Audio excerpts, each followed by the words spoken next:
Hi everyone, welcome back to my channel.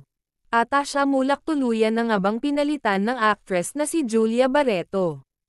At ano nga ba ang totoong dahilan kung bakit bigla na lang itong umalis sa noontime show na Eat Bulaga?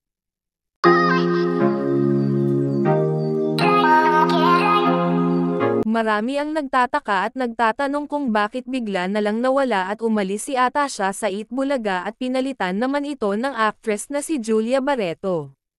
Maraming iba't ibang dahilan ang lumabas sa naging dahilan ng pag-alis ni Atasha Mulak, mukhang may malalim daw kasing dahilan kaya bigla na lang itong umalis. At dahil nga sa mga iba't ibang dahilan, ay nagpalabas ng totoong dahilan ang side ni Atasha at nilinaw nga dito na hindi ang mga ibang host ang dahilan ng paglabas ni Atasha. Conflict of schedule ang ibinigay na dahilan sa amin kung bakit wala na si Atasha Mulak sa noontime show na Eat Bulaga, na umeere sa TV5. For now po as per Atasha, concentrate muna siya sa Bad Genius.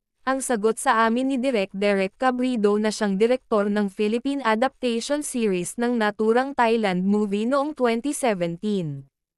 Dagdag pa niya, kasi ang problem, conflict sa schedule namin.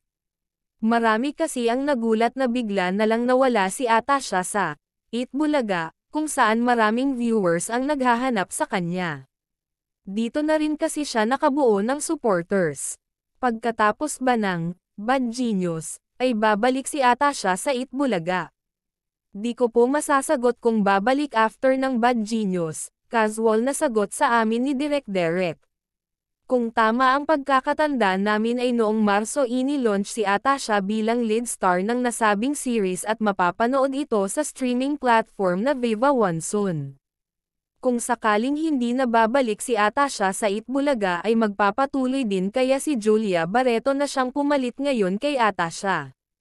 Yan ang ating abangan.